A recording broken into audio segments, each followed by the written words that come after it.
तो hello everyone, कैसे हैं आप सभी लोग। उम्मीद करता हूँ कि आप सभी लोग बहुत ही बढ़िया हैं। और हमारे आपको पता है कि हम एसएससी सीजीएल के जो प्रैक्टिस सेट थे वो पहले हम कवर कर रहे थे। बीच में अभी आपके एसएससी जीडी के एग्जाम्स आने के कारण वो कंटिन्यू नहीं कर पा रहे थे। अब आपको पता है कि आने वाले समय में आपके एसएससी सीएचएसएल, सीजीएल, एमटीएस बहुत सारे एग्जाम्स आने वाले हैं और दिसंबर में आपका अगेन आपका एसएससी जीडी आने वाला है। ठीक है। तो वैसे तो हमने एसएससी सीजीएल के प्रैक्टिस सेट स्टार्ट कर दिए थे। 28-29 सेट्स के समथिंग में पहले कवर करा चुका था। 39 सेट्स में ये पूरा एग्जाम कंडक्ट हुआ था। तो उसी के चलते आज मैं 30 नंबर का जो सेट है आपका 25 जुलाई को जो पहली शिफ्ट में आपका सीजीएल का एग्जाम कंडक्ट हुआ था उसके पूरे 25 क्वेश्चंस यहाँ पर लेकर आया हूँ। तो चैनल पर पहली बार आए भाई तो चैनल को सब्सक्राइब जरूर करें ताकि इसी प्रकार के प्रीवियस ईयर क्वेश्चंस और मैथ्स पढ़ने के लिए आपके पास नोटिफिकेशन आ जाए। जो भी वीडियो होगी अपलोड उसका नोटिफिकेशन आपके पास रह जाएगा। बेल आइकन को हिट करना बिल्कुल भी ना भूलें। और टेलीग्राम का लिंक मैंने डिस्क्रिप्शन में दे दिया, वहां से हमारे टेलीग्राम डाउट ग्रुप को ज्वाइन कर सकते हैं ताकि आपको जो भी डाउट आता है, जो भी आपकी क्वेरी होती है, आप मुझे वहां पर पोस्ट कर सकते हैं। यदि आप मुझसे इंस्टाग्राम पर कनेक्ट होना चाहते हैं तो इंस्टाग्राम का भी लिंक नीचे दिया हुआ है। ayush.sharma7869 करके इंस्टाग्राम आईडी है मेरी। आप वहां से भी मुझे मैसेज कर सकते हैं, जो भी आपकी प्रॉब्लम है वहां से मैं आपको नंबर प्रोवाइड कर दूंगा। आप मुझे व्हाट्सएप पे भी कॉन्टेक्ट कर सकते हैं। ठीक है। चलिए तो हम हमारी क्लास को कंटिन्यू करते हैं। पेन कॉपी लेकर बैठ जाएं भाई। और क्लास को जो भी क्वेश्चंस मैं करा रहा हूँ, जो मैं करते जा रहा हूँ, साथ में आप भी सॉल्व करें। जो भी आंसर आपका आ जाता है उसको लिखकर बताएं कमेंट बॉक्स में।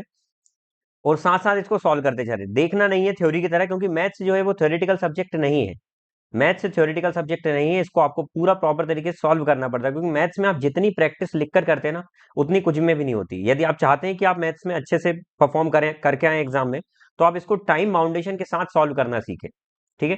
तो यहाँ पर मैं क्वेश्चंस पूरे सॉल्व कराने वाला हूँ, साथ साथ इनकी बेस्ट मेथड क्या हो सकती है वो बताने वाला हूँ। ठीक है। तो चलिए शुरुआत करते हैं। पहला क्वेश्चन आपकी स्क्रीन के ऊपर ये रहा और ये क्वेश्चन आपका सीजीएल में 2023 का जो सीजीएल हुआ था उसमें ये आया हुआ क्वेश्चन है।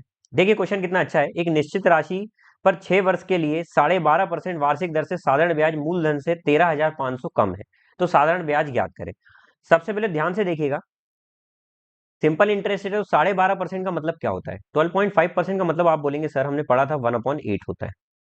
होता है मतलब कोई भी राशि यदि 8 एक मतलब 8 पर एक ब्याज लग रहा है। 8 यदि राशि है, मान लेते हैं 8 यदि प्रिंसिपल है, तो उस पर ब्याज कितना लग रहा है, एसआई कितना लग रहा है, सिंपल इंटरेस्ट 1 लग रहा है। लेकिन यहाँ पर बोला 6 साल की बात चल रही है। तो यदि 1/8 एक साल में लग रहा है तो 6 साल में इतना ब्याज हो जाएगा क्या। तो आप बोलेंगे सर 6/8। यदि मैं इसको प्रॉपर सॉल्व कर लूं तो 3/4 आ जाएगा। मतलब 4 साल में राशि इतनी बन जाएगी। यदि प्रिंसिपल 4 है तो राशि कितनी बन जाएगी, सिंपल इंटरेस्ट इतना बन जाएगा। क्या इतनी बात समझ में आ गई। तो सर यहां से हम बोल सकते हैं कि प्रिंसिपल और ऐसा ही यहां पर मुझे पता लग गया। रेशियो 4 और इसका 3 है। क्या इतनी बात समझ में आ गई। क्योंकि रेट परसेंट का मतलब क्या होता है, ब्याज दर का मतलब होता है प्रति वर्ष प्रिंसिपल पर 100 रुपए पर लगने वाला ब्याज को ही हम ब्याज दर बोलते हैं। तो यहां से हम रेशियो निकाल सकते हैं भैया। ठीक है। और सबसे बड़ी बात यह है कि ये सिंपल इंटरेस्ट का क्वेश्चन है तो इसलिए हम इसमें डायरेक्ट सॉल्व कर सकते हैं। अब यहां पर देखिए ये 6 साल में आ गया। वो बोल रहा है 6 साल में जो है प्रिंसिपल से सिंपल इंटरेस्ट 13,500 कम है। यहां पर कितना कम है, तो आप बोलेंगे सर यहां पर तो एक ही कम है। तो एक की वैल्यू कितनी दी हुई है, 13,500। Find simple interest. Simple interest कितना है, तो आप बोलेंगे सर 3 है सिंपल इंटरेस्ट, तो 3 की वैल्यू निकालना है। तो कितना हो जाएगा, 0 0 3 5 15 का 5 1 यहाँ, 10 का 0 1 यहाँ, 3 4, 40,500 इसका आंसर है। ठीक है। तो आई होप कि ये मेथड आपको समझ में आई होगी। सबसे बेस्ट मेथड मैंने बताई आपको एग्जाम के लिए। ठीक है। आपको जो मेथड इजी लगती है, आप जो अच्छे से परफॉर्म करके आते हैं वो करके आइएगा। लेकिन मैं ये चाहता हूँ कि आप वही मेथड परफॉर्म करें जिसमें जो टाइम कंज्यूमिंग कम हो। क्योंकि यहाँ पर लड़ाई दो चीजों की है। आपको एक तो क्वेश्चन समय पर सॉल्व करना है और सही क्वेश्चन सॉल्व करना है। ठीक है। चलिए ये क्वेश्चन देखिए, यूजिंग कॉसेक। इसका देखो हिंदी में नहीं लिखवाया क्वेश्चन, क्योंकि ऑब्वियस बात है सर इतना सा क्वेश्चन है, इसमें हिंदी में क्या ही टाइप करना है। ठीक है। यहाँ पर ये आइडेंटिटी दी हुई है, ये आइडेंटिटी आप सभी लोग याद करते हैं। लेकिन यहाँ पर मुझे नहीं लगता कि इस आइडेंटिटी का कोई यूज है। ये वैल्यूज डायरेक्ट याद होना चाहिए। मैं बता देता हूँ आपको कौन कौन सी वैल्यूज आपको डायरेक्ट याद होना चाहिए। sin 15 की वैल्यू याद होना चाहिए। sin 15 क्या होता है, √3 - 1/2 √2। इसके ही अपोजिट यदि मैं जाता हूं तो cos 15 क्या होता है, cos 15 होता है √3 + 1/2 √2। प्लस लग जाएगा बस। अच्छा sin 75 क्या होता है, तो sin 75 वही होगा जो cos 15 होगा। तो कितना हो जाएगा, ये √3 + 1/2 √2। ये लिखने का तरीका ये इस तरीके से मैं इसलिए लिख रहा हूं ताकि आपको याद हो जाए। और cos 75 क्या होगा, cos 75 वही होगा जो sin 15 होगा। तो कितना हो जाएगा, √3 - 1/2 √2। अच्छा यहां से यदि मैं इन दोनों का यूज करके 10 15 निकालूंगा, 10 15, तो 10 15 कितना आ जाएगा, दोनों को डिवाइड करके आएगा। तो आप बोलेंगे सर कितना हो जाएगा, √3 - 1/2 √3 + 1। और यहां से यदि मैं 75 डिग्री निकालूंगा डिवाइड करके, तो क्या आ जाएगा, √3 + 1 अपॉन में √3 - 1। तो ये पूरी आइडेंटिटी आपको याद होना चाहिए, ये पूरी मैंने लिखकर बता दी है। अब यहाँ पर पूछा था सर cosec 75, कहीं ना कहीं सर cosec 75 इसका ही तो अपोजिट होता है। तो आप बोलेंगे सर cosec 75 तो इसका इनवर्स होता है, डायरेक्ट इनवर्स लिख देंगे, तो वो क्या हो जाएगा, 2√2 अपॉन में √3 + 1। लेकिन आपके मन में क्वेश्चन आ रहा है सर इस तरीके का तो कोई दिया ही नहीं है। दिया क्यों नहीं है, क्योंकि सर ये जो भी होता है ना, इसे हम बेहुदा बोलते हैं। बेहुदा मतलब ये होता है मैथ्स की भाषा में, ये सही नहीं है। जब भी आपको नीचे कोई रैशनल नंबर आता है तो वो मैथ्स की लैंग्वेज में वो गलत होता है, और उसको सही बनाने के लिए हम मैथ्स में एक चीज पढ़ते हैं, रैशनलाइजेशन ऑफ डिनोमिनेटर। डिनोमिनेटर का अपरिमेय, या हिंदी में इसको कुछ बोलते हैं परिमयकरण करना, मतलब इसका रैशनलाइजेशन करना।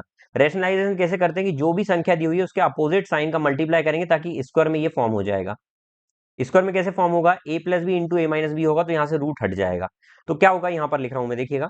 पहले तो ऊपर वाले का मल्टीप्लाई करेंगे तो कितना होगा, 2√2 अंडर रूट में √3 - 1, और नीचे नीचे क्या हो जाएगा, √3 का स्क्वायर -1 का स्क्वायर, तो नीचे आ जाएगा 2। तो ये 2 से ये पूरा कट जाएगा, तो कितना बचा, √2 मल्टीप्लाई में √3 - 1, तो ये हो जाएगा √6 माइनस में √2। ये आपका आंसर है भैया। ठीक है। तो क्या बोलता हूं मैं कि इसको सिर्फ कंफ्यूज करने के लिए दिया हुआ है, क्योंकि वैल्यू तो चेंज होना नहीं, आप किसी में पुट करके लाएं। ठीक है। और जो लोग बिल्कुल राजा सत्यवादी हरीशचंद्र हैं, जो चाहते हैं कि सर हम इसको बिल्कुल जो बोला क्वेश्चन में वही करेंगे, तो इसको आप इस तरीके से ब्रेक करके कर सकते हैं कि सर कॉसेक, इसने इस फॉर्म में बोला ना अल्फा प्लस बीटा के फॉर्म में, तो आप इसको लिख सकते हैं सर 30 + 45। इसको अल्फा मान लें, इसको बीटा मान लें, और पूरे में वैल्यू पुट करके और सॉल्व कर दें। इससे भी आंसर वही आएगा जो अभी आ रहा है। क्या बात समझ में आ गई? चलिए। राम का क्रिकेट मैचों में 19 पारियों में, ये परी वाले पारियों नहीं है ना, Ram has an average score of 65 run in 19 inning. Ram का 19 इनिंग्स में 65 रन है, 65 रन है। Find out how many run are scored him by 20th inning. यदि 20वें इनिंग में ये कितना रन बनाए ताकि स्कोर जो है वो 67 रन हो जाए। 20वां इनिंग पूछ रहा है। देखिए भाई, यदि 20वें इनिंग में ये 65 रन ही मारता तो इसके औसत में कोई फर्क नहीं पड़ता, लेकिन फर्क पड़ा, कितना फर्क पड़ा, 2 का फर्क पड़ा, 2 ज्यादा हो गया। भैया इसके 2 भाव क्यों बढ़ गए, क्योंकि जो व्यक्ति 20वां आया ना, वो ऑलरेडी भाव बढ़ा हुआ आया होगा। आप बोलेंगे क्या मतलब है सर, 20वां व्यक्ति यदि 65 आता तो कोई फर्क नहीं पड़ता, लेकिन 2 ज्यादा लेकर आया। अच्छा, 2 ज्यादा बढ़ा दिया कितने लोगों का, 20 लोगों का, तो इसने टोटल 20 लोगों का कितना बढ़ा दिया, 40 बढ़ा दिया। तो सर ये 40 क्यों बढ़ाया होगा, क्योंकि ये जो 20वां व्यक्ति है ना, ये 40 ज्यादा लेकर आया होगा। तो एक प्रकार से ये व्यक्ति कितने किलोग्राम का आया होगा, 105 का आया होगा। किलोग्राम से मतलब नहीं था, ये रन से मतलब था। समझाने के लिए मैंने इसको किलोग्राम में कन्वर्ट कर दिया। क्या बात समझ में आ गई? तो यही आपका आंसर है। अगला क्वेश्चन देखें। धातु के एक घन की प्रत्येक भुजा की लंबाई 12 सेंटीमीटर है। A metallic cube has an each it's side length 12 centimetre. ठीक है। एक मेटल की धातु का क्यूब है, घन है, जिसकी भुजा जो है वो 12 सेंटीमीटर है। इसको पिघलाया जाता है और 3 छोटे घन बनाए जाते हैं, और 3 छोटे घन बनाए जाते हैं। 2 घनों की भुजाएं दी हुई है, तीसरे घन की भुजा निकालना। भैया देखिए, जो भी बड़ा घन है उसका वॉल्यूम बराबर होगा कहीं ना कहीं तीनों छोटे के वॉल्यूम के, तीनों छोटे के वॉल्यूम के। और इनका वॉल्यूम क्या होता है, क्यूब ही तो होता है ना, इसलिए मैंने डायरेक्ट लिख दिया। क्या बात समझ में आ रही? पहले वाले का वॉल्यूम मैं निकालूंगा तो वो हो जाएगा 12 का क्यूब इज इक्वल टू दूसरे वाले का वॉल्यूम 6 का क्यूब प्लस 8 का क्यूब। अब इसका हमको पता नहीं, तो हम इसको ऐसे एज इट इज लिख देंगे। ठीक है। 12 का क्यूब कितना होता है, 1728। इसका होता है 216। इसका होता है 512, और प्लस में होता है ये V3 का क्यूब। अच्छा, इन दोनों को ऐड करेंगे तो ये 728 आएगा। जब माइनस होगा तो ये 1000 बचेगा। 1000 मतलब V3 का क्यूब। ये क्यूब रूट उधर जाकर रूट बन जाएगा, तो ये क्यूब रूट का रूप ले लेगा। तो वॉल्यूम 3 का जो वॉल्यूम मतलब साइड जो होगी वो कितनी आ जाएगी, 10। हर उसकी साइड 10 होगी, तब जाकर वो इतना वॉल्यूम बनेगा। क्या बात समझ में आ गई? वॉल्यूम का मतलब होता है कि आप उसमें मटेरियल कितना लग रहा है। मतलब किसी चीज को आप तोड़ फोड़ कर कोई दूसरी चीज बनाते हैं ना, तो वहां पर हमेशा वॉल्यूम काम करता है। क्या इतनी बात समझ में आ गई? हमेशा वॉल्यूम। और किसी चीज की बाउंड्री को तोड़कर आप कुछ बनाते हैं तो वहां पर हमेशा पेरीमीटर या फिर सरकमफेरेंस काम करता है। ठीक है। चलिए, अब देखिए भैया, ये 5वां क्वेश्चन मैं थोड़ी देर के लिए छोड़ रहा हूं, क्योंकि इसी 5वें क्वेश्चन की तरह देखो एक और क्वेश्चन मैंने यहां पर लिया था, ये वाला, ये 17वां क्वेश्चन। तो ये दो क्वेश्चन सेम पैटर्न के हैं, तो इनको मैं लास्ट में बताता हूँ। ठीक है, क्योंकि इन दोनों में मेरे को कुछ कॉमन चीजें आपको बताना है, इसलिए। ठीक है। चलिए, तो ये क्वेश्चन लास्ट के लिए 6वां क्वेश्चन देखें। A shopkeeper bot certain number of apples for ₹3600। एक दुकानदार 3600 रुपए में एक निश्चित संख्या के सेब खरीदता है उसने एक ही sold 1/5 of them at a loss of 10%। उसने उनमें से मतलब पांचवा हिस्सा, एक पांचवा हिस्सा, 1/5 हिस्सा उसने 10% लॉस पर बेचा। 1/4 of the remaining apples loss of 5%, और रिमेनिंग जो बचे उनका 1/4 उसने 5% लॉस पर बेचा, और 2/3 ऑफ द रेस्ट उसने प्रॉफिट पर बेचा 15%। At what price should he sell the remaining apples to earn a profit of 27% in the whole. ध्यान से सुनिएगा, 3600 रुपए में एप्पल खरीदे भैया, जो भी है जाने दीजिए, इसको रेट रुपए में निकालना है। ही sold 1/5 of them at a loss of 10%। उसने क्या करा, 1/5 को उसने लॉस पर बेचा, कितने पर, 10% पर। उसके बाद बोला 1/4 ऑफ द रिमेनिंग। रिमेनिंग का 1/4 क्या होता है सर, मतलब इसमें बचा कितना होगा, एक पांच यहां पर यूज कर लिया, तो 4/5 बचा होगा, उसका उसने 5%, उसका जो 1/4 है, इसका भी जो 1/4 है, उसको उसने 5% लॉस पर बेचा। And 2/3 of the rest. अब इसके बाद कितना बच रहा, तो आप बोलेंगे सर देखिए, इसमें से भी एक चौथाई यूज कर लिया, तो 4/5 का एक चौथाई यूज करने के बाद कितना बचा, तो आप बोलेंगे 3/4 बचा। इसको उसने 15% पर बेचा, कितने पर बेचा, 15% प्रॉफिट पर बेचा।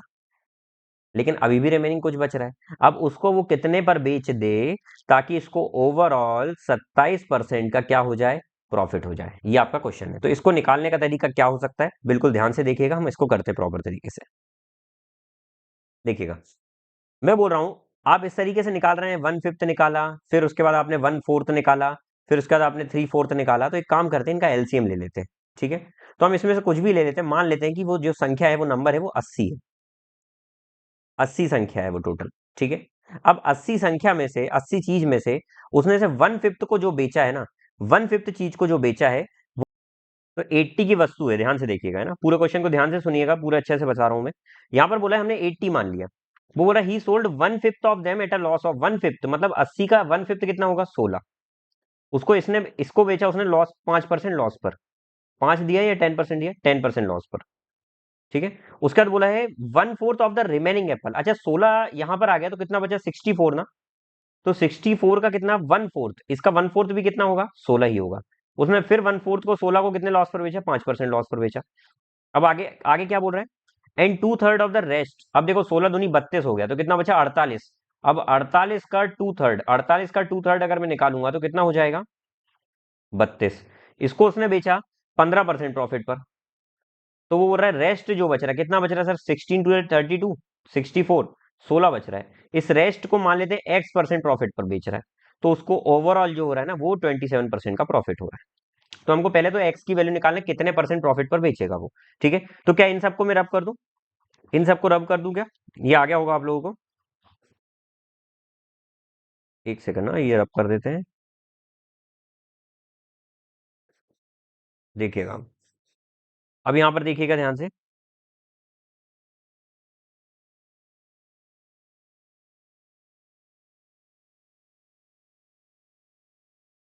अब यहां से ये चीज समझ में आ गई सर। अब हम ये बोल रहे हैं कि हम यहाँ पर रेशियो ले लें तो चलेगा ना, यहाँ 1 1 2 1। तो क्या आ जाएगा सर, ये 1:1:2:1। टोटल ओवरऑल कितनी चीजें हो गई सर, तो आप बोलेंगे 3 4 5 चीजें हो गई, ठीक है। ये टोटल 5 चीजें हो गई। यहाँ पर इसको 10% लॉस पर बेच रहा है, इसको 5% लॉस पर बेच रहा है, इसको 15% लॉस पर बेच रहा है, इसको प्रॉफिट पर बेच रहा है, इसको X% प्रॉफिट पर बेच रहा है। और इस तरीके से उसको ओवरऑल कितने परसेंट का प्रॉफिट हो रहा है, 27% का, ठीक है। तो ये टोटल 5 चीजों पर हो रहा है। तो हम वेटेड एवरेज यहाँ पर लगाते हैं, तो वेटेड एवरेज में मल्टीप्लाई किया जाता है, 10 × 1 तो -10, 5 × 1 तो -5, plus 15 × 2 = 30, plus x1 is equal to 27 5 = 135। ये वेटेड एवरेज होता है, शायद आपको पढ़ाया हुआ है मैंने। तो ये 15 जब माइनस होगा तो 15 उधर जाएगा, तो कितना बचेगा, 120। तो x की वैल्यू आ रही है 120%, मतलब x जो है भैया वो 120% पर बेचेगा, 120% प्रॉफिट पर बेचेगा। 120% प्रॉफिट का मतलब होता है वो अपने आप का 220% पर बेचेगा। मैं बोलता हूँ 40% प्रॉफिट मतलब कितने में बेच रहा है, 140% में। लेकिन 120% प्रॉफिट मतलब, क्योंकि 100% अपनी हर चीज अपने आप में 100% होती है, और 120% प्रॉफिट पर बेचने का मतलब हुआ वो उसको खुद को अपने आप को 220% में बेचेगा। क्या बात समझ में आ गई। तो सर यहाँ पर ये इसको 220% में बेचने का बोल रहा है। ध्यान से देखिएगा, सबसे पहले तो एक्स वाली वस्तु है कितनी, तो आप बोलेंगे सर एक्स वाली वस्तु कहीं ना कहीं एक है टोटल 5 में से। तो एक है टोटल 5 में से, 3600 के रेट की वस्तु 1/5 के रेट के हिसाब से, तो ये उसका रेट हो गया। अब इसको वो 220% पे बेचने का बोल रहा है, 220% हटाकर नीचे 100, बस इसको सॉल्व करना है। तो सुन सब सुन प्यार की धुन, ठीक है, 5 से ये कट जाएगा, तो ये आ जाएगा 44 बार में, 44 6 जा करेंगे, 36 2 4 जा कर देते हैं, 144 का 4, 14 यहाँ, फिर 144 148 158 15800 इसका आंसर है। ठीक है, तो ये था इसका सॉल्व करने का तरीका। अगला क्वेश्चन देखें, ये अच्छा क्वेश्चन था भाई। 4 पुरुष 6 महिलाएं, 4 man plus 6 woman can complete a piece of work in 8 days. ठीक है, और बोल रहा है यदि 3 मैन करे और 7 वुमेन करे तो वही काम को वो 10 दिन में कंप्लीट कर देते हैं। तो कहीं ना कहीं ये दोनों काम बराबर होंगे, और यही तो टोटल वर्क कहलाता है, यही टोटल वर्क होता है, कुल कार्य होता है।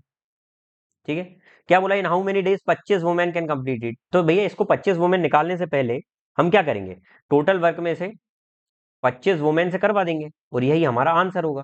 तो सबसे पहले टोटल वर्क तो हमको पता है ये है सर, 25 वुमेन भी हम निकाल देंगे। लेकिन बात ये है कि सर टोटल वर्क कैसे निकलेगा, जब मैन और वुमेन की एफिशिएंसी आ जाएगी। तो मैन और वुमेन की सबसे पहले हमारे पास क्या होना चाहिए, क्षमता। क्षमता निकालने का तरीका देखिएगा, यदि आपको मैन की क्षमता निकालना है, सबसे पहले तो इनका डिवाइड कर लीजिए, इनका आपस में डिवाइड कर लीजिए, कितने बार में कट रहा है ये, 2 4 8, 2 5 10। इसकी शॉर्ट ट्रिक बता रहा हूं आपको निकालने का, सबसे शॉर्ट ट्रिक बता रहा हूं, ध्यान से देख लीजिएगा। कलर बदल लेते हैं, ठीक है। आपको मैन की निकालना है और वुमेन की निकालना है, डायरेक्ट निकालना बता रहा हूं आपको। इनकी शॉर्ट ट्रिक यदि निकालना है तो इसका तरीका सबसे बेस्ट ये है, यदि मैन की निकालना है तो 4 6 जा 24, और मैन की निकालना वुमेन 5 7 जा 35, ये लिखेंगे डिवाइडेड बाय। अब किसकी निकालना है, वुमेन की, तो वुमेन के लिए क्या करेंगे हम, 4 4 4 जा 16, और यहाँ पर 5 3 जा 15, बस इनका डिफरेंस ले लो। तो ऊपर डिफरेंस नीचे डिफरेंस 1 आ गया, और ऊपर डिफरेंस कितना आ गया, तो 6 5 11 आ गया। साइन को इग्नोराय नमः, साइन इग्नोराय नमः, इग्नोराय नमः। क्या बात समझ में आ गई। तो यहां से ही आपकी क्षमताएं आ गई। अब क्षमता आ गई सर, टोटल वर्क कितना है, तो टोटल वर्क कुछ भी ले सकते हैं दोनों में से, या तो ये ले लो या ये ले लो, मैं यही ले लेता हूँ। तो क्या हो जाएगा, 4 मैन, मैन मतलब कितना, इंटू में 11 प्लस 6 इंटू वुमेन कितना 1, और इंटू में 8। ठीक है, और डिवाइडेड बाय कितना, किससे कराना है हमको सर, इनको 25 महिलाओं से कराना है, तो 25 वुमेन, तो 25 वुमेन क्या क्षमता रखेंगी 25, और वुमेन की कितनी है 1, बस सॉल्व करेंगे। 11 4 जा 44, और 6 कितना हो जाता है 50, तो 50 इंटू 8 अपॉन में 25, 25 दूनी 8 दूनी 16, 16 इसका आंसर है। चलिए अगला क्वेश्चन देखें। देखो इस ग्राफ में थोड़ा सा दिख नहीं रहा है, ये जूम नहीं कर पाए वो, जूम की इसकी क्वालिटी खराब है, पिक्सल फट रहे हैं, ध्यान से देखिएगा, मैं बता देता हूं आपको देखकर।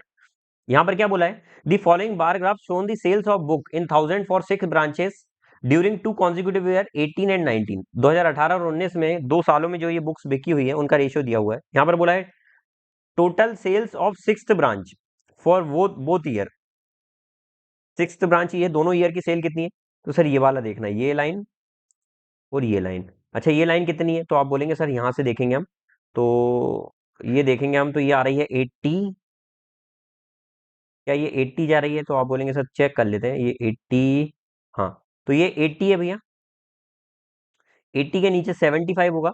ठीक है, तो 80 कहाँ जा रहा है, ये 80, 75 और ये 70, तो ये आ रहा है 70। ठीक है, उसके बाद आगे क्या बोला है, third branch both year, third branch both year मतलब ये थर्ड ब्रांच, थर्ड ब्रांच में ये कितना है 110, और ये कितना है, तो आप बोलेंगे क्या 95 है ये, 95 प्लस 95। ठीक है, तो कितना हो जाएगा सर, यहाँ पर क्या बोला है कि 6th ब्रांच का दोनों का कितना परसेंटेज है थर्ड ब्रांच का, तो 6th ब्रांच दोनों का कितना परसेंटेज है थर्ड ब्रांच का, 6th ब्रांच है टोटल इतनी, थर्ड ब्रांच है कितनी 110 प्लस 95 परसेंटेज में जाने के लिए ये, तो ये हो जाएगा ऊपर 150 अपॉन में 205 इंटू में 100, 5 4 जा 20, 5 1 जा 5, 5 3 जा 15, सुन सब सुन, तो कितना हो जाएगा 3000 अपॉन में 41, 4 7 जा 28 आ जाएगा भैया, 7 की लाइन में तो एक ही मल्टीप्लाई हो रहा है, एक ही आंसर सॉल्व करना ही नहीं है। ठीक है, चलिए आगे देखें। रिमाइंडर थ्योरम का क्वेश्चन आ गया भैया, 8 की पावर 8 की घात 8 प्लस 6 को 7 से विभाजित करने पर प्राप्त शेषफल ज्ञात करिए। ध्यान से सुनिएगा, इसको बताने से पहले एक कंसेप्ट बता देता हूँ, क्या बता देता हूँ, कंसेप्ट। कौन सा सेप्ट, कंसेप्ट, ध्यान से सुनिएगा, सुनिएगा। देखें फॉर एग्जाम्पल मैं आपको बोलता हूं 5 को 2 से डिवाइड करिए, तो आप क्या बोलेंगे सर? 5 को 2 से डिवाइड करा तो रिमाइंडर कितना आ गया? 1 आ गया। ये रिमाइंडर आ गया। कल को मैं ऐसा बोलता हूं आपसे, कब को? कल को 5 की पावर 8 को 2 से डिवाइड करिएगा तो शेषफल कितना आएगा? तो इसका तरीका ध्यान से सुनिएगा। 5 की पावर 8 है सर, उसको 2 से डिवाइड करना है, तो मतलब ऐसे 8 5 होंगे, मतलब 5 जो होंगे वो 8 बार होंगे। तो मैं इन सबको अगर मैं अलग कर लूं 5 इंटू 5 इंटू 5 इंटू 5, तो बेस सेम तो पावर 8, वही तो कंसेप्ट लग रहा है यहाँ पर। तो यदि हर एक का देखूं मैं, तो एक 5 को जब डिवाइड करते हैं शेषफल कितना आता है? 1। तो अगर 8 5 के शेषफल का मल्टीप्लाई होगा तो 1 ही तो आएगा ना। तो यहां से हमारा ये आंसर आता है। क्या इतनी बात क्लियर हुई? उसके बाद यदि कोई क्वेश्चन ऐसा आ जाता, फॉर एग्जाम्पल माना कि मैंने कोई क्वेश्चन आ गया, 4 यहां पर दिया हुआ है, और 7 यहां पर लिखा हुआ है, तो 4 को 7 जब डिवाइड करेंगे तो यहां पर रिमाइंडर कितना आ रहा है? 3 आ रहा है रिमाइंडर। लेकिन सर यदि यहां पर मैं बोल देता कि 7 की पावर 2 है, अब इसको 4 से डिवाइड करिए, तो अब कैसे करेंगे? तो आप बोलेंगे सर 1 को करने पर 3 आता है, और 3 का स्क्वायर करेंगे तो 3 3 से 9 आ जाएगा, लेकिन 9 तो ये बड़ा आ गया। कभी भी रिमाइंडर भाग करने वाले नंबर से बड़ा नहीं आना चाहिए, तो फिर हम इसको डबल मल्टीप्लाई करेंगे, डबल डिवाइड करेंगे, तो फिर शेषफल 1 आएगा। लेकिन इसका दूसरे तरीके से हम आंसर निकाल सकते हैं, जिसका नाम होता है नेगेटिव रिमाइंडर। किससे निकाल सकते हैं? Negative remainder. क्योंकि ये तो हम पॉजिटिव रिमाइंडर निकालना सीख रहे हैं। नेगेटिव रिमाइंडर क्या होता है? जैसे सर मैंने 7 की पावर 2 को 4 से डिवाइड किया, तो मैं ये बोलता हूँ कि 4 के टेबल में 2 बार में पढ़ दो तो 8 आ जाता है, तो मैं बोलता हूँ एक बार ज्यादा पढ़ लीजिए। तो यहाँ पर नेगेटिव रिमाइंडर मतलब कैसे, कि यहाँ पर जैसे 7 को डिवाइड करना है 4 से, तो 4 वन से मैंने 4 करा तो रिमाइंडर 3 आ गया, ये पॉजिटिव रिमाइंडर है। लेकिन नेगेटिव रिमाइंडर क्या कहता है कि भैया आप एक काम करिए, 4 को 2 टाइम्स पढ़ लीजिए, 4 2 8। अब माइनस करिए तो यहाँ पर नेगेटिव रिमाइंडर -1 आ गया। अब नेगेटिव रिमाइंडर को पॉजिटिव बनाने के लिए नेगेटिव रिमाइंडर में जिससे भाग करा था उसको जोड़ दो, तो आपको पॉजिटिव रिमाइंडर आंसर आ जाएगा। ये क्यों किया जाता है भैया? क्योंकि कई बार आंसर पॉजिटिव रिमाइंडर से बड़ा आता है, इसकी जगह हम नेगेटिव रिमाइंडर का इस्तेमाल करके आंसर को जल्दी निकाल सकते हैं। जैसे कुछ लोग आपका यूज करके आगे निकल जाते हैं, इस्तेमाल करके आगे निकल जाते हैं, है ना? उसी प्रकार से यहाँ पर नेगेटिव रिमाइंडर का हम यूज करके आगे निकलेंगे। क्या इतनी बात क्लियर हुई? तो सर यहाँ पर मैं नेगेटिव रिमाइंडर का यूज करता हूँ, 4 2 8 हो जाता है, तो मैं क्या करूंगा, यहाँ पर -1 एक रिमाइंडर आ गया, लेकिन उसकी पावर 2 है, तो 1 का स्क्वायर कितना हो जाएगा? 1। पॉजिटिव तो यही आ गया। अगर पॉजिटिव नहीं आता, नेगेटिव होता, तो नेगेटिव रिमाइंडर को पॉजिटिव बनाने के लिए जिससे भाग किया उसी से उसी को ऐड कर देंगे, तो पॉजिटिव आ जाएगा आंसर। क्या बात साफ हो गई? आई होप कि आपको साफ हो गई होगी इसकी बातें। तो ये कंसेप्ट तो आपको समझ में आया होगा। अब यहाँ पर ये क्वेश्चन देखिएगा, 8 की पावर 8 प्लस 6 को अगर हम 7 से डिवाइड करेंगे तो क्या आएगा? तो 7 से डिवाइड करता हूं सर मैं यहाँ पर, तो यहाँ पर कटूंगा तो +1 आ जाएगा रिमाइंडर, और उसकी पावर 8, प्लस यहाँ पर करूंगा अगर इससे 6 से करूंगा तो -1 आ जाएगा रिमाइंडर। 1 की पावर 8 1 होगा, और ये -1, तो रिमाइंडर कितना आ गया? 0। यही आंसर है भैया। ये होता है नेगेटिव रिमाइंडर का कंसेप्ट। ठीक है, आगे देखें। वाह, क्या क्वेश्चन है! वेरी नाइस क्वेश्चन है दिस इज। ठीक है, इमोजी अच्छा नहीं बन पाया भाई, है ना? इमोजी आपके इमोशंस हिला देता भैया, है ना? इस तरीके से इमोजी अगर बना आ जाए आपको तो मजा ही है, और यदि ये वाला हिलते हुए आ जाए दिल, तो फिर तो आप नाचने लगते हैं ना। चलिए देखते हैं, इसको सॉल्व करते हैं। 3y अपॉन में 1 प्लस 1 अपॉन, यहाँ पर मैं यदि इसको सॉल्व करूं, एलसीएम लूं, तो ये एलसीएम लेंगे तो क्या हो जाएगा? 1 माइनस वाई, और ये 1 में इंटू में मल्टीप्लाई में होगा 1 माइनस वाई, और प्लस में वाई, यही सॉल्व होगा। तो क्या बन जाएगा ये सर? तो आप बोलेंगे ये बन जाएगा 1 minus Y plus Y upon में 1 माइनस वाई, ये वाई से कटू कटू हो गया, तो क्या बचा? 1 अपॉन में 1 माइनस वाई बचा। तो सर इसकी जगह पूरा क्या आ गया? 1 माइनस वाई। अच्छा, एक चीज ध्यान रखिएगा, यदि मैंने कोई नंबर लिखा ए अपॉन में पी अपॉन क्यू, तो ये अपॉन के नीचे जो अपॉन होता है ना, ये ऊपर मल्टीप्लाई में आ सकता है, तो क्या हो जाएगा? ए क्यू अपॉन में पी बन जाएगा। ठीक है, तो उसी प्रकार से यहां पर मैं यदि यूज करूं तो क्या हो जाएगा? 3y अपॉन में 1 प्लस, देखो 1 अपॉन में अपॉन के नीचे भी अपॉन आ गया ना ये, तो ये ऊपर आ जाएगा, तो क्या हो जाएगा? 1 माइनस वाई अपॉन में 1। अब नीचे 1 की तो कोई वैल्यू ही नहीं है, तो इसको छोड़िए, तो ये 2 माइनस क्या हो जाएगा? तो 3y अपॉन में 2 माइनस वाई हो जाएगा, और उसी की वैल्यू 2 दी हुई है। ठीक है, क्रॉस मल्टीप्लाई करके इसको सॉल्व कर रहे हैं, यहाँ पर देखिएगा 3y is equal to 4 minus 2y, 2y इधर आएगा तो 5y इज इक्वल टू 4, तो y इज इक्वल टू हो जाएगा 4 अपॉन में 5, यही आंसर है आपका। ठीक है, एक भाग प्रश्न में एक भाग प्रश्न में भाजक भागफल का 13 गुना है। ध्यान से सुनिएगा, इस क्वेश्चन में एक चीज बता देता हूं, कई बार हमको कंफ्यूजन होता है इसमें। वो कंफ्यूजन क्या होता है देख लीजिएगा। सबसे पहली बात तो ध्यान से देखिएगा, ये होता है डिविडेंड। डिविडेंड, इसे बोलते हैं डिवाइजर, इसे बोलते हैं क्वोशिएंट, और इसे बोलते हैं रिमाइंडर। इसे बोलते हैं भागफल, इसे बोलते हैं शेषफल, जो फल बचता है।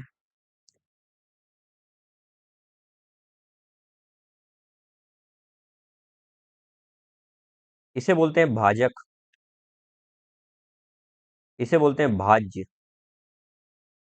तो जब भी हमको भाज्य निकालना हो तो कैसे निकलता है, जैसे मैंने बोला फॉर एग्जाम्पल यहाँ 7 लिखा हुआ है, 2 के पहाड़े में 3 बार में 2 3 6 और ये 1 आ गया। तो यदि ये निकालना है तो मैं क्या करूंगा, इन दोनों का मल्टीप्लाई और उसमें शेषफल जोड़ दूंगा। मतलब दो दो के 3 जोड़े बैठे हुए 7 के अंदर, एक सिंगल बैठा हुआ है, तो सर 2 × 3 + 1।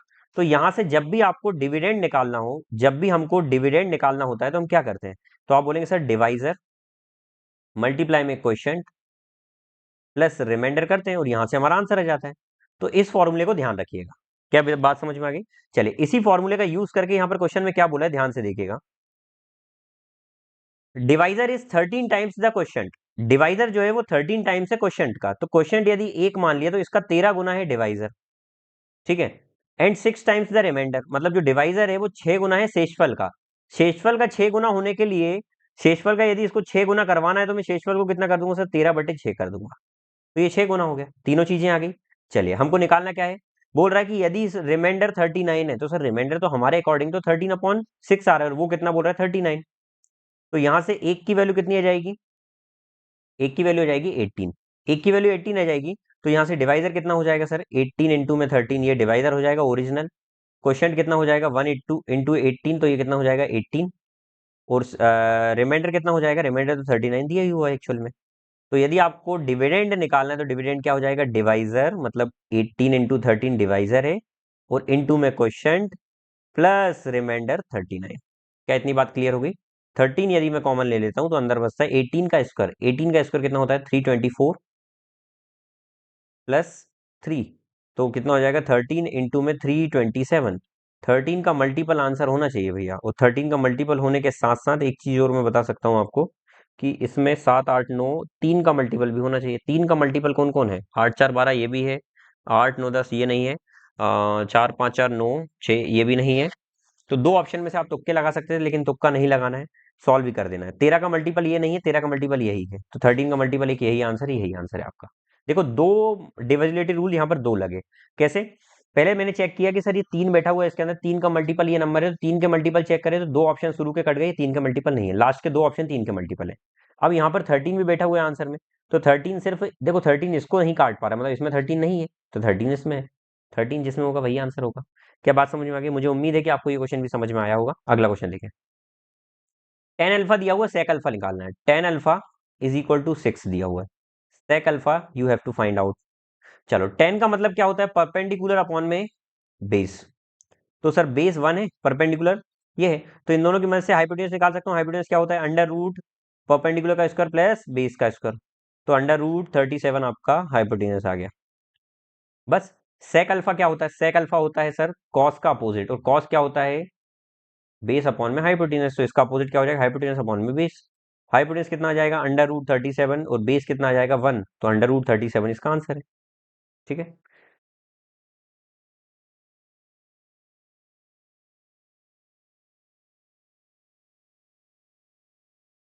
चलिए, the import in 1977 were approximately how many times that of the year 1976।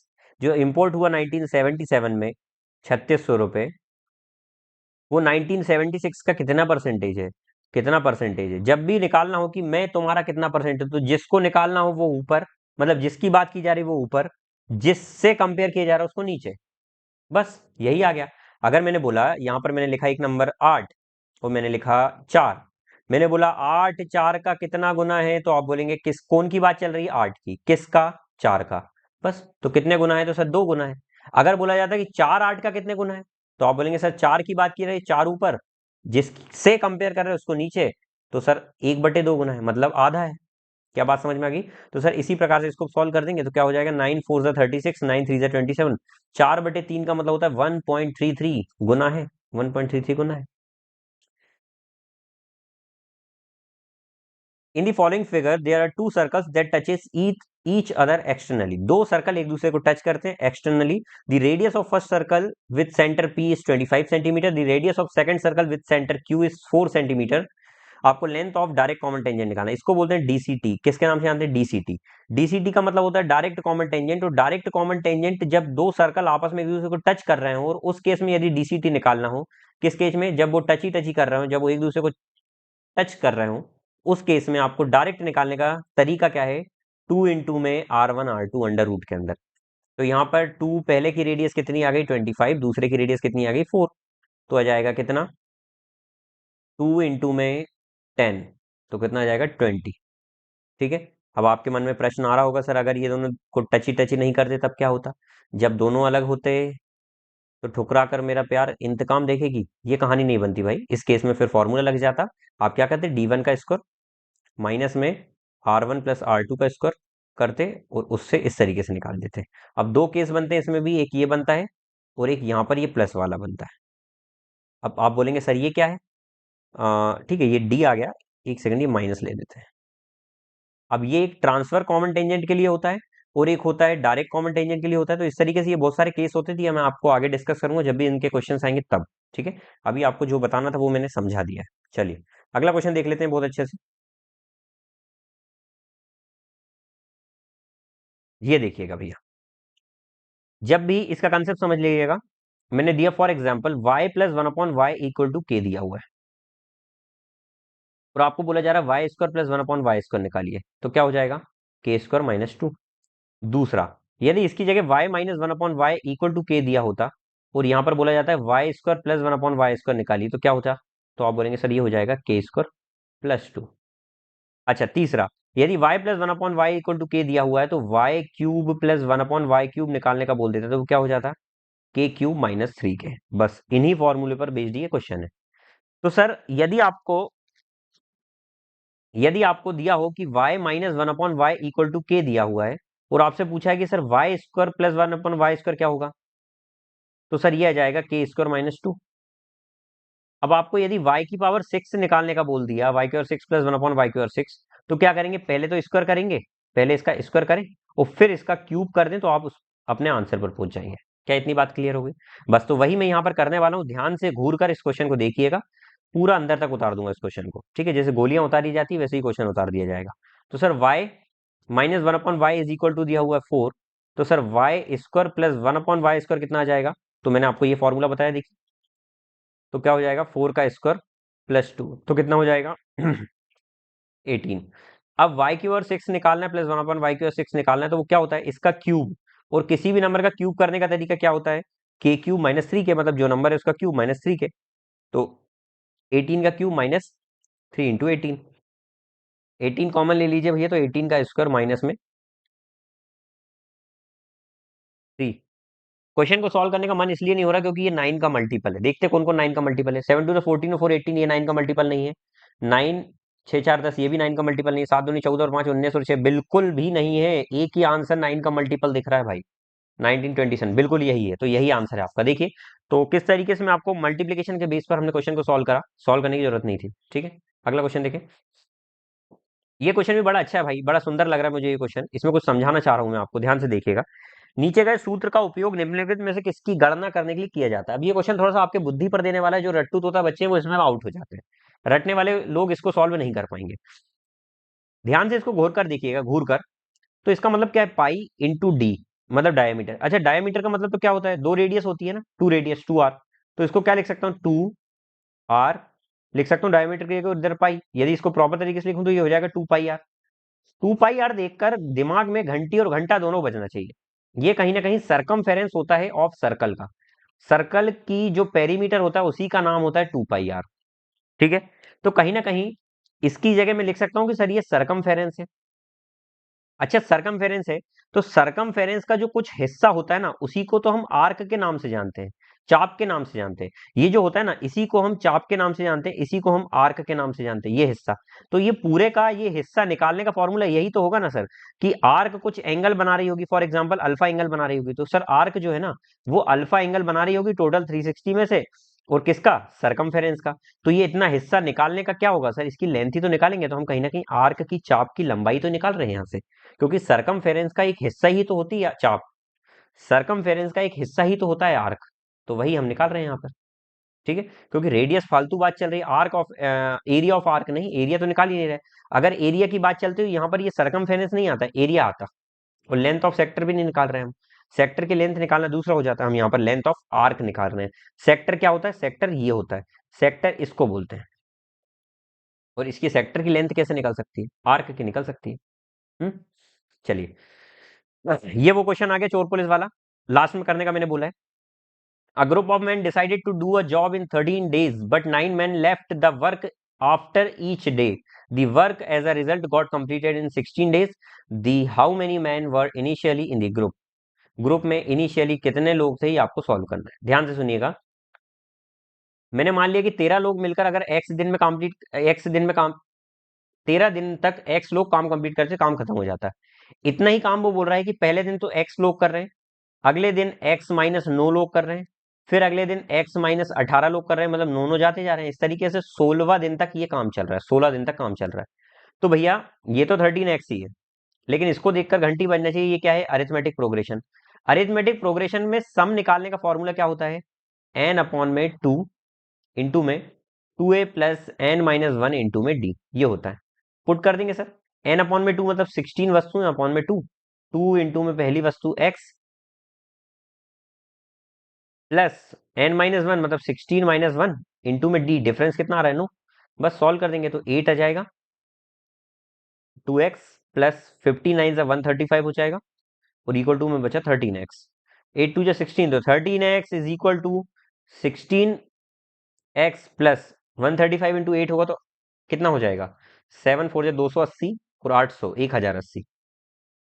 I don't know कितना सही कितना गलत है, पर मुझे पता है कि ये सही है। तो x की वैल्यू कितनी आ जाएगी, 3 3 9 3 6 18, 360 आ जाएगी भाई यहाँ से।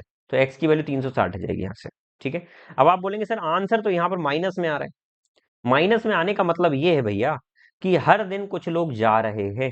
पहले मतलब 360 थे, माइनस ये दर्शाता है कि सर हर दिन कुछ लोग जा रहे हैं। 360 थे माइनस 360, फिर जाते जा रहे हैं, तो ये माइनस उस चीज को डिनोट कर रहा है। क्या बात समझ में आ गई। चलो, उम्मीद है मुझे कि आपको ये कहानी पल्ले पड़ गई होगी। ठीक है, चलो ये क्वेश्चन आ गया समझ में। अगला देखें, 5,000 50,000 रुपए के बिल पर लागू 40% की एकल छूट और 36 और 4% की दो क्रमिक छूट के बीच का अंतर बताइए।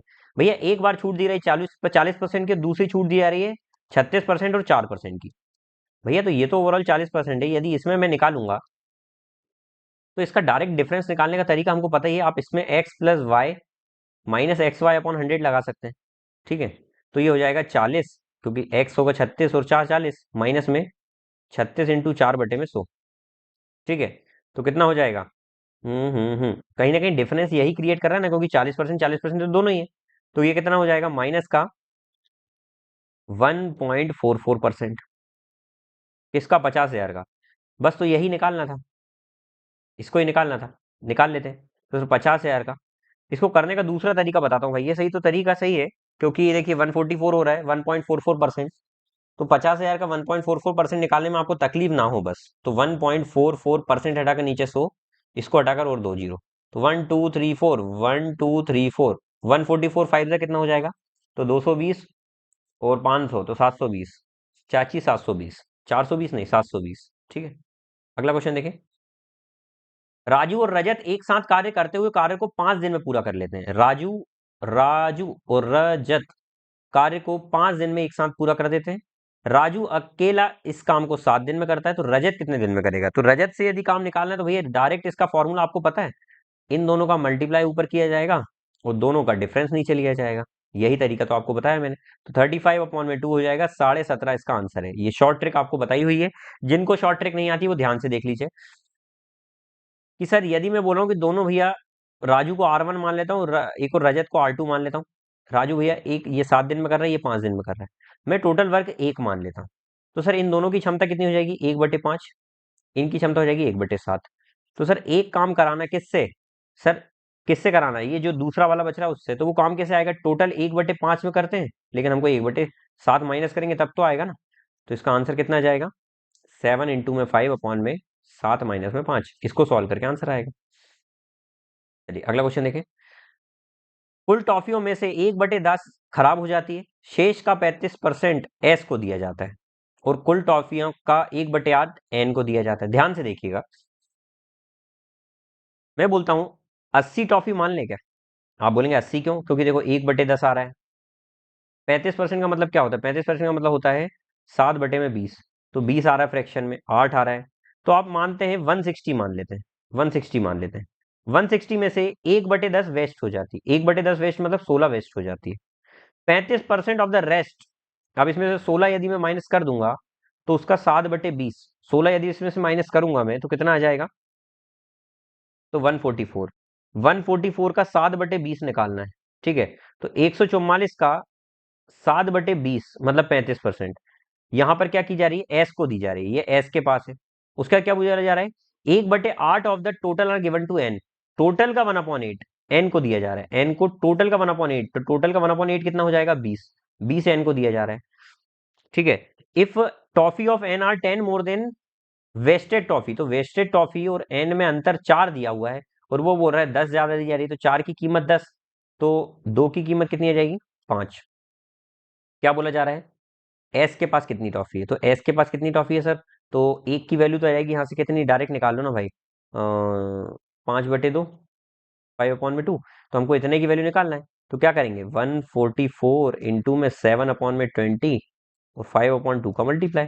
तो 5 4 ज़ा 20, 4 2 ज़ा 8, 8 1 ज़ा 8, 8 8 ज़ा 64, 18 7 ज़ा कितना होता है? 126।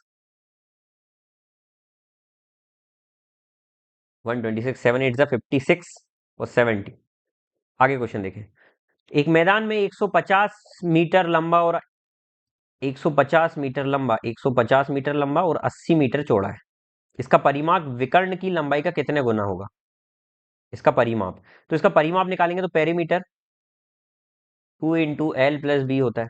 तो कितना हो जाएगा? 2 इंटू में 150 प्लस 80 कितना हो जाएगा? 230। तो 2 इंटू में 230, तो कितना हो जाएगा? 460। ठीक है, चलो डायगोनल निकालना है। डायगोनल कैसे निकलेगा? हाइपोटेन्यूज का स्क्वायर करके। तो क्या हो जाएगा? आप एक बात बताइए, एक ट्रिपलेट होता है 8 15 17, तो ये 170 आ जाएगा डायरेक्ट, तो ये 170 आ गया। हमको क्या बोला है? देखो वही क्वेश्चन है। क्या बोला? हाउ मेनी टाइम्स, वही गुना निकालने का पूछा ना। तो किसका पूछा जा रहा है? इज इट्स पेरीमीटर, तो पेरीमीटर किसका? डायगोनल का कितने गुना है, तो यही तो निकालना है। तो पेरीमीटर कितना आ जाएगा? 460। किसका? डायगोनल का कितने गुना है, यही निकालना है। तो 17 दूनी 34, 12 पॉइंट लगाएंगे तो 120 आ जाएगा। 17 के टेबल में कितने बार में पढ़े? तो 17 7 ज़ा 10 119, 2.7 इसका आंसर है, ठीक है। ये कॉमन ट्रांसफर टेंजेंट, इसका फॉर्मूला मैंने अभी बताया आपको, एक क्वेश्चन सॉल्व कराते समय ही आपको ये फॉर्मूला बताया, ये निकालने का तरीका, ठीक है। डायरेक्ट फॉर्मूला पूछा आपसे, आपसे ये निकालने का बोल रहा है, इनका यूज करके ये निकालना है। सबसे पहले कॉट ए 1 कब होगा? जब ए कितना होगा? 45 डिग्री। साइन 1/2, 1/√2 कब होगा? 0 1/2 1/√2, 0 1/2 1/√2, तो ये भी 45 पे होता है। 45 45 आ गया, तो यहां से वैल्यू पुट करेंगे तो साइन 90 माइनस में कॉट 90। साइन 90 क्या होता है? 1। कॉट 90 क्या होता है? तो आप बोलेंगे सर कॉट 90 क्या होता है? जैसे अगर मैं कॉट 90 निकालना चाहूं, तो साइन और कॉट का, कॉट 90 इन्फिनिटी तो नहीं होता ना, आई थिंक जीरो ही होता है भाई। कैसे जीरो होता है? ध्यान से देखिएगा। कॉट 90 निकालना है तो sine 90 divided by cos 90 divided by sine 90 होता है। और कॉस 90 यदि आपको पता हो तो कॉस 90 जीरो होता है, जीरो में किसी का भी डिवाइड करो वो जीरो ही आएगा। तो जीरो, तो ये 1 ही आएगा, ठीक है। तो 1 आपका आंसर है। ये देखिए भैया, ये क्वेश्चन देखिए, बड़े सुंदर क्वेश्चन है। जब भी आपको इसका स्क्वायर होके -2 दिख जाए, जब भी आपको बीच वाले नंबर का स्क्वायर होके -2 दिख जाए, घंटा बज जाना चाहिए भैया, घंटा बज जाना चाहिए कि इसकी स्क्वायरिंग हो रही है। कैसे स्क्वायरिंग हो रही है सर? इसको यदि मैं इसके ओरिजिनल फॉर्म में लाऊं, ये एलजेब्रा बीज गणित का क्वेश्चन है, ठीक है। बीजगणित का क्वेश्चन है। यदि मैं इस पूरे में x का डिवाइड कर दूं तो ये क्या बन जाएगा, x माइनस में 15 plus 1/x is equal to 0। तो x plus 1/x is equal to आ जाएगा 15। यदि इसका स्क्वायर कर दूं मैं, स्क्वायरिंग कर दूं, तो वो हो जाएगी x square plus 1/x square. इसका फॉर्मूला भी बताया इससे पहले वाले क्वेश्चन में। 15 का स्क्वायर 15 का स्क्वायर माइनस में 2, तो कितना हो जाएगा, 223। अब इसको अगर हम उसके ओरिजिनल फॉर्म में लाएं तो क्या हो जाएगा सर, यदि मैं एक्स स्क्वायर का एलसीएम लेकर मल्टीप्लाई कर दूं, X square 4 plus 1 is equal to 223 X square. ये देखो आपका वही बनते दिख गया है जो आपको देखना चाह रहे थे। आप जो देखना चाह रहे हैं वही आपकी चाहत पूरी होने वाली है। जब आपकी चाहत पूरी होगी तब क्या होगा, -1। तो सर इसकी जगह यदि मैं -1 पुट कर दूं तो आंसर आ जाएगा 5। यही आपका आंसर है। चलिए, तो ये रहे आपके 25 क्वेश्चन। अब 25 क्वेश्चन करने से पहले अब अपन इधर आ जाते हैं। ये क्वेश्चन देखिएगा, 17वां क्वेश्चन आपकी स्क्रीन के ऊपर ये रहा। इनमें मैंने क्यों बोला कि ये आपके लिए बहुत इंपॉर्टेंट है, अभी एसएससी जीडी का आप प्रैक्टिस सेट कवर कर रहे थे। मैंने आपको अभी एनालिसिस कराया था आपका जो आई थिंक 20 तारीख को एग्जाम कंडक्ट हुआ था, उसमें मैंने आपको ये क्वेश्चन समझाया हुआ है। जब भी ऐसा क्वेश्चन आता है ना, तो यहाँ पर क्या करते हैं, टोटल डिस्टेंस में डिवाइडेड करते हैं रिलेटिव स्पीड, और थीफ की स्पीड को यदि मल्टीप्लाई कर देता हूं मैं, तो यहां से आ जाएगी कि थीफ ने कितना डिस्टेंस चला। और यदि पुलिस का डिस्टेंस निकालना है, पुलिस ने पकड़ने से पहले कितना डिस्टेंस चला, तो total distance divided by relative speed और मल्टीप्लाई में पुलिस की स्पीड आ जाएगी। ये तरीका है इसको निकालने का। यहां पर क्या बोला है, ध्यान से सुनिएगा क्वेश्चन, कि चोर और पुलिस भाग रहे हैं भैया। जब भी चोर पुलिस भागते हैं तो ऑब्वियस बात ये है सर कि दोनों ही सेम दिशा में भागेंगे। यदि आप पकड़ने के लिए भाग रहे हैं तो सेम ही दिशा में भागेंगे, और सेम दिशा में रिलेटिव स्पीड हमेशा क्या होती है, माइनस होती है। ठीक है, तो सर चोर पुलिस वाले में अब आप बोलेंगे सर यहाँ पर कुछ चेंज करना है, आपको यहाँ पर मीटर और सेंटीमीटर कोई फर्क पड़ना ही नहीं चाहिए। क्यों, क्योंकि दोनों अगर किलोमीटर पर आ रहे तो इससे कोई फर्क नहीं, लेकिन बस एक शर्त है आपकी कि यहाँ पर स्पीड की यूनिट्स सेम होना चाहिए, आपस में सेम होना चाहिए। तो यहाँ पर क्या हो जाएगा, यदि मुझे निकालने का क्या पूछा है आपसे, कि what is the distance run by thief before he was caught. पकड़े जाने से पहले पुलिस वाला कितना चलेगा ये निकालना है। अब देखिएगा, पहले चोर द्वारा तय की गई दूरी, पुलिसकर्मी द्वारा पकड़े जाने से पहले चोर द्वारा तय की गई दूरी, यहां पर चोर के द्वारा तय की गई दूरी पूछी जा रही, मतलब थीफ के द्वारा पूछी जा रही, तो हम ये फॉर्मूला लगाएंगे इस क्वेश्चन में। क्या इतनी बात क्लियर हुई। दूसरा एक बात ध्यान से सुनिएगा, ये क्वेश्चन देखिएगा,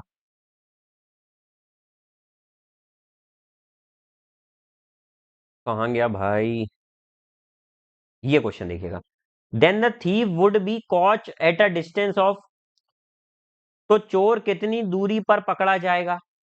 इस क्वेश्चन में आपको देखकर तो पहली नजर में यही लगेगा कि सर चोर कितना दौड़ रहा है वो निकालना, लेकिन ये गलत है। इस क्वेश्चन को स्टार मार्क कर लेना भाई, इस क्वेश्चन को स्टार मार्क कर लेना। फ्लो फ्लो में बहुत सारे बच्चों ने इसको गलत करके आए हैं।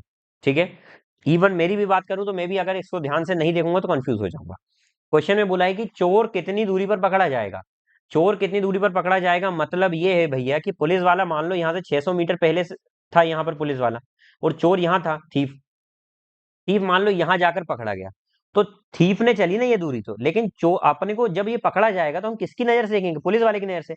तो पुलिस वाले की नजर में ये कितनी दूरी बाद पकड़ाया जाएगा, तो सर ये 600 भी तो ऐड करेंगे ना। तो इस क्वेश्चन में आपसे थीफ द्वारा पकड़े जाने की दूरी नहीं बोल रहा है, यहाँ पर पुलिस की दूरी पूछ रहा है, पुलिस ने कितनी दूर बाद पकड़ा। तो देखो दिख रहा है दोनों में थीफ ही इस क्वेश्चन में। और आप देखो ये जो मैंने क्वेश्चन 5वें क्वेश्चन में और इसमें दिखाया था आपको, कौन सा क्वेश्चन था ये वाला, इसमें, तो आपको दोनों में देखकर तो यही लग रहा होगा पहली नजर में कि हमको दोनों में चीफ का निकालना है, लेकिन इस वाले क्वेश्चन में आपको ये निकालना है, और जो आपको पहला वाला बताया उसमें पुलिस वाला निकालना है। क्या इतनी बात क्लियर हो गई। चलो तो दोनों को एक एक करके सॉल्व कर लेते हैं सर। तो यहाँ पर टोटल डिस्टेंस जो तय की जा रही है वो कितनी है, टोटल डिस्टेंस है 400 meter, divide by relative speed क्या हो जाएगी सर, दोनों का डिफरेंस, तो 18 माइनस में 16, और इनटू में थीफ, थीफ की स्पीड कितनी है 16, तो ये हो जाएगा 3200 मीटर। 3200 मीटर ये आंसर आ गया। ठीक है, और अब ये फिफ्थ क्वेश्चन देख लेते हैं हम, फिफ्थ क्वेश्चन क्या बोल रहा है, ये देखिए। फिफ्थ क्वेश्चन में क्या करेंगे हम, कि सर टोटल 600 मीटर चल रहा है, दोनों की रिलेटिव स्पीड क्या हो जाएगी 9 - 8, और इसमें मल्टीप्लाई किसका करेंगे, पुलिस वाले का, क्योंकि हमको पुलिस वाले की निकालना है। तो सर ये हो जाएगा 54, 5400 मीटर, और 5400 मीटर को यहाँ पर किलोमीटर में पूछा तो ये हो जाएगा 5.4 किलोमीटर, 1000 का डिवाइड करके। क्या इतनी बात क्लियर हो गई। तो भाई मुझे उम्मीद है कि आपको ये पूरे क्वेश्चन समझ में आ गए होंगे। बहुत ही अच्छे तरीके से मैंने आपको समझाने की कोशिश की है। आई होप कि आपको ये पूरे क्वेश्चन आपकी भेजे में से, आपकी बुद्धि में से निकल गए होंगे। निकलने के बाद निकालना मेरी रिस्पॉन्सिबिलिटी है, लेकिन भेजे में रखना आपकी रिस्पॉन्सिबिलिटी है। ठीक है, चलिए तो फिर मिलते हैं अगली क्लास में इसी उत्साह उमंग के साथ। यदि लेक्चर पसंद आए भाई तो लाइक जरूर करें। ठीक है, मिलते हैं अगली क्लास में, तब तक के लिए जय हिंद, वंदे मातरम।